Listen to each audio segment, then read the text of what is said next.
সকাল আমার প্রিয় পরিবার, তোমরা সকলে কেমন আছো? আশা করছি যে যেখান থেকে আমার ব্লগটি দেখছো সকলে ভালো আছো। তোমাদের আশীর্বাদ ও ভালোবাসার সাথে নিয়ে আজকের ব্লগটি শুরু করলাম। এখন বাজে ঘড়ির কাঁটায় ঠিক সকাল 9টা। আজকে হলো সোমবার।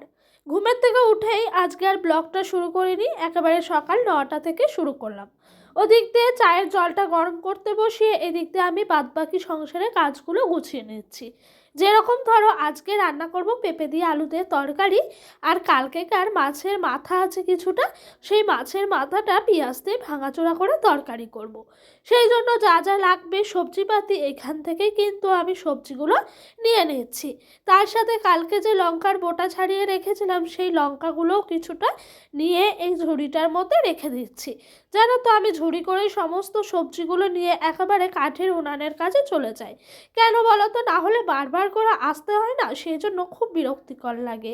তাই যতটা পারি একসাথে গুছিয়ে নিয়ে চলে যাওয়ার চেষ্টা করি।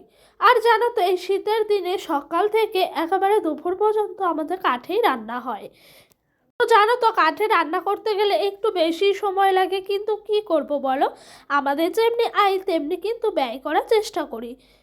জানো তো কোনো সময় না উচ্চ বিলাসিতা করি না, যতটুকু লাগবে ততটুকু করারই চেষ্টা করি। কেন জানো তো, আমি চাইলে এখন পারতাম সকালবেলাটা গ্যাসে রান্না করতে, তবে কি বলো তো গ্যাসটা ফুরিয়ে গেলে না তখন আবার আমাদের প্রত্যেক মাসে মাসে গ্যাস ভরাটা সম্ভব নয়।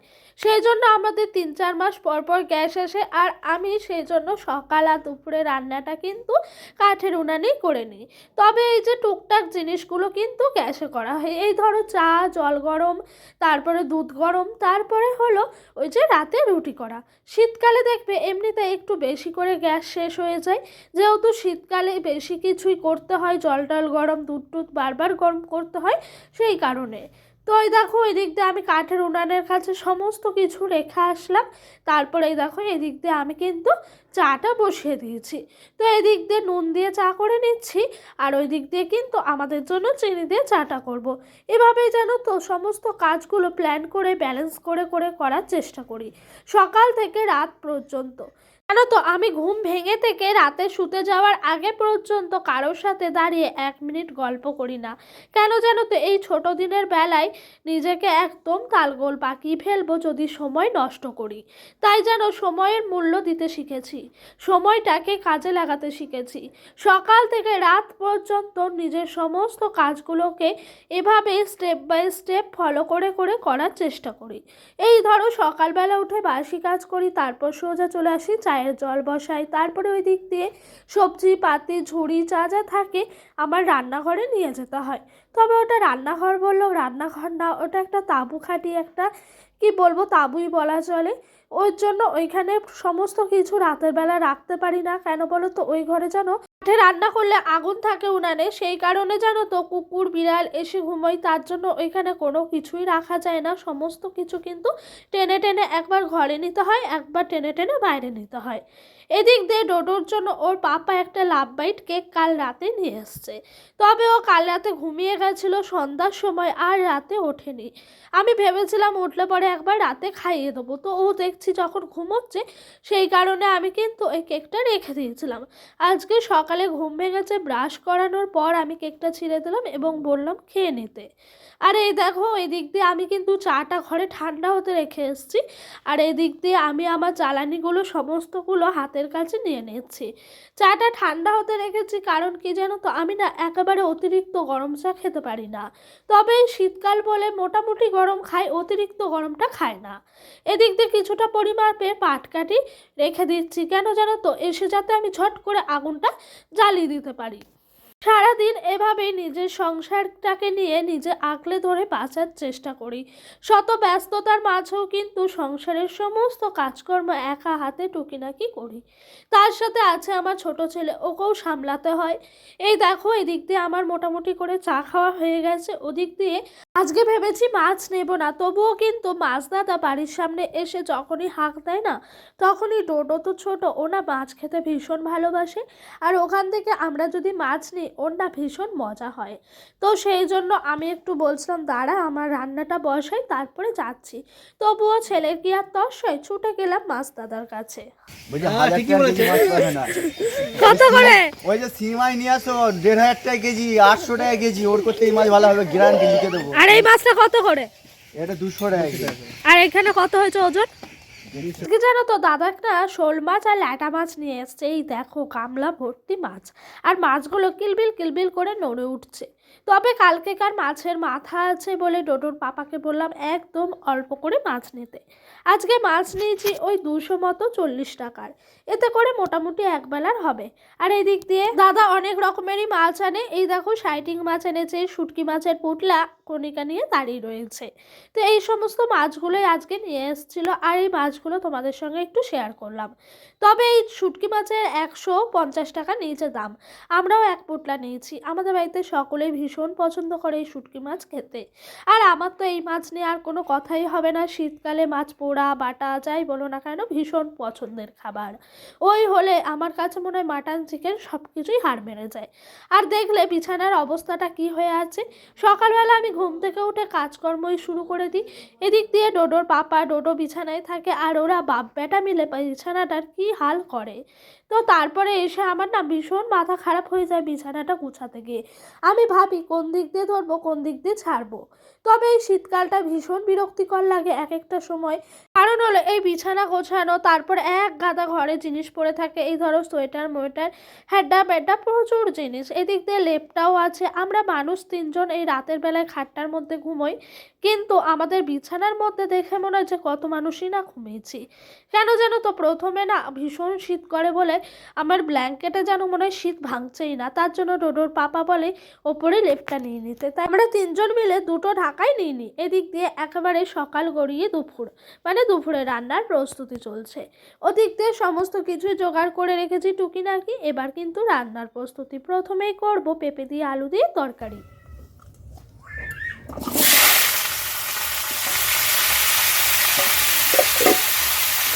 এই পেঁপে আলুর তরকারিটা খেতে ভীষণই ভাল লাগে। আজকে আগুনটা বেশ গনগনিয়ে চলেছে, জানো তো যতক্ষণ উনান পাড়ে থাকি ততক্ষণ মনে হয় কি গরম লাগছে।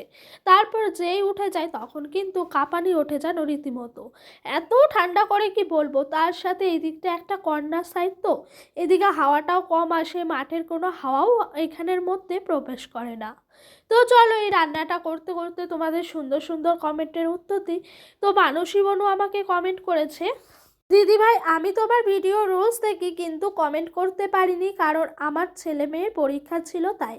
আমরা সবাই ভালো আছি, তোমরা ও সোনা বাবা কেমন আছে? আমরাও ভালো আছি গো দিদি ভাই, সোনা বাবাও অনেকটাই ভালো আছে। তো তোমার ছেলে মেয়েকেও আমার অনেক অনেক ভালোবাসা গো বনু। এই দেখো গল্প করতে করতে ওই দিক দিয়ে আমার কিন্তু লাল লাল করে একেবারে শীতের দিনে নতুন আলু দিয়ে পেঁপে দিয়ে তরকারিটি হয়ে গেল। আর এই দিক দিয়ে কালকেকার মাছের মাথাগুলো যে ভেজে রেখেছিলাম না, সেই মাছের মাথাগুলো কিন্তু আজকে পেঁয়াজ দিয়ে ঝাল করব। তারপরে জানো তো পেঁয়াজের মধ্যে হলুদ লঙ্কার গুঁড়ো লবণ ভালো করে ভেজে এই জল দিয়ে একটু কষিয়েছি, তারপর আবারও ঝোল দিয়েছি। এবার কিন্তু মাছগুলো দিয়ে ফুটিয়ে নিলাম। ওদিক দিয়ে হয়ে গেল মাছের মাথা চচ্চড়ি, এদিক দিয়ে কিন্তু শোল মাছ দিয়ে তরকারিও হলো। ডোডোর জন্য পেঁপে আলুর ঝোল কিছুটা তুলে রেখেছিলাম, আর সেখান থেকেই কিছুটা মাছ ভাজা ছিল সেগুলো ঝোলে দিয়ে দিয়েছি, এখন ভালোই ডুবে গেছে। আর এই দেখো এদিক দিয়ে কিন্তু মাছের মাথাটা হয়ে গেছে। মাছের মাথাটা খেতে ভীষণই টেস্টি হয়েছিল জানো। আর এরই মধ্যে আমার মোটামুটি করে রান্নাবান্নাগুলোও শেষ হয়ে গেল। ঘরের মধ্যে এই গ্যাস ওভেনটা প্রত্যেক দিন পরিষ্কার করা হয় না রাতের বেলা, কারণ কি জানো তো আমি না রুটি করি যখন ডোডো একা ঘরের মধ্যে ঘুমোয়, তাই যতটা পারি তাড়াতাড়ি রুটিটা করে ঘরে চলে যাওয়ার চেষ্টা করি, তারপর কিন্তু আর গ্যাস ওভেনটা মোছাই হয় না। আর এদিক দিয়ে আমি কিন্তু এই যে সকালকার রান্না দুপুরকার রান্না সারার পর সোজা চলে এসেছি গ্যাস ওভেনটা ভালো করে পরিষ্কার করে নিতে। আর জানো তো গ্যাস ওভেনটা যদি নোংরা থাকে না আমার না রান্না করতে একেবারে বিরক্তিকর লাগে। তো এই যে যত দেরি হোক না কেন আমি কিন্তু এই সময়টা গ্যাস ওভেনটা পরিষ্কার করি। যে তোমাদের আগেই বললাম গ্যাস ওভেনের মধ্যে তেমন কিছুই করা হয় না, শুধুমাত্র ওই যে রুটি, দুধ গরম, জল গরম এই সমস্ত কিছুই করা হয়, সেই জন্য গ্যাস ওভেনটা অত পরিষ্কার করা হয়ে ওঠে না। তবে রুটি করলে দেখবে গ্যাস ভীষণভাবে নোংরা হয়, রাতের বেলা যে সময় পায় না, সেই জন্য এখন রান্নার পর কাজকর্মের পর একেবারে চলে আসি গ্যাস ওভেনটা সুন্দর করে পরিষ্কার করতে। গ্যাস ওভেনটা পরিষ্কার করে সোজা চলে এসেছি এই যে কালির হাঁড়ি কড়াইগুলো মেজে নিতে। তো বন্ধুরা চলো হাঁড়ি কড়াইটা মাজতে মাজতে তোমাদের আবারও একটি সুন্দর কমেন্টের উত্তর দিই। এক দিদিভাই আমায় কমেন্ট করেছেন, ইউ সত্যি কথাই বলছো, নিজের ঘর নিজেরই হয়। যেমনই হোক আমি নিজের ঘরটাকে খুব ভালোবাসি, হাজার কষ্ট হোক কখনো বিরক্ত হই না। আর তোমার রুটি ভীষণ ভালো হয়েছে। তো দিদিভাই অনেক অনেক ভালোবাসা। সত্যি কথা বলতে আমারও তাই মনে হয়, সংসারে হাজার একটা কাজ থাকলেও আমি কখনো নিজেকে বিরক্তিবোধ করি না। কেন জানো তো, আমি ভাবি কাজেই লক্ষ্মী আসে, আর মেয়েদের যদি কাজ না থাকে তাহলে কি ভাল লাগে? আর দেখবে কাজ করলে পরে মন মানসিকতা মাইন্ড সব কিছুই ভালো হয়ে যায়। কাজ না থাকলে হাজার রকমের খারাপ ভালো দুশ্চিন্তা মাথায় আসে, তখন দেখবে নিজের মাথাটা মানে কি যে হয়ে যায় গন্ডগোল, বলে বোঝাতে পারবো না আমি। তাই জানো তো সারাদিন হাজার ব্যস্ততায় নিজের সংসারটাকে ভালোবেসে আঁকড়ে ধরে বেঁচে আছি, আর সংসারের কাজগুলোকেও ভীষণ ভালোবেসে আমি করার চেষ্টা করি। এদিক দিয়ে ডোডো গেছে ওর পাপার সাথে একটু পাশের পাড়ায় দরকার আছে, তো ওই যে দুপুরবেলা খেলতে বসিয়ে ওই দিক দিয়ে আমি কাজ করছিলাম। এখন যেহেতু ভীষণ ঠান্ডা, তাই ওকে ঘর থেকে সেরকম খুব একটা বেরোতে দিই না, তাই ঘরেই খেলছিল খেলনাগুলো পেতে। এরই মধ্যে আমি স্নান করে আসলাম, ঠাকুর প্রণাম দিয়ে সিঁদুর ছুঁয়ে নিয়েছি সিঁথিতে। এরপরে ভাবলাম যে এই খেলনাগুলো ভালো করে গুছিয়ে রেখে দিই, এরপর যেন মাদুরটাও তুলে নেবো, নিয়ে একটু ভালো করে ঘরটা ঝাঁট দিয়ে দেবো। প্রত্যেক দিন অর্ণব ভাইও আমাকে ভিডিওতে অনেক কমেন্ট করে, ভাই তোমাকেও অনেক আমার ভালোবাসা এবং শুভেচ্ছা। যাই হোক, কথা বলতে বলতে এদিক দিয়ে আমার কিন্তু মোটামুটি করে ওর খেলনাগুলো গোছানো হয়ে গেছে, আর ওদিক দিয়ে জামা কাপড়গুলো তুলে রেখেছি। জানো আজকে সকাল 9টা থেকে ব্লগটি শুরু করে একদম সন্ধ্যে 7টা অবধি কিন্তু ব্লগটি কন্টিনিউ করেছি।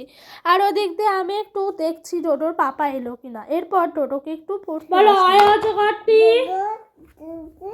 আসতে তেরে আয় আমটি আমি খাবো পেরে। বইয়ের দিকে তাকাও। হর্ষয়ে ইঁদুর ছানা ভয়ে মরে, দীর্ঘয়ে ঈগল পাখি পাছে ধরে, হর্ষুয়ে উঠ চলেছে মুক্তি তুলে, দীর্ঘয়ে দীর্ঘইটি আছে ঝুলে। প্রত্যেক দিনই যেন ডোডোর পাপা সকালে পড়তে বসে আর সন্ধ্যাবেলায় আমি পড়তে বসাই, অভ্যাস করার চেষ্টা করছি। জানো সেরকম ভাবে পড়তে চায় না, তাও কিন্তু আমরা বসাই। তো বন্ধুরা চলো আজকের মতো ভিডিওটি এখানেই শেষ করলাম। সকলে ভালো থেকো, সুস্থ থেকো, বাই।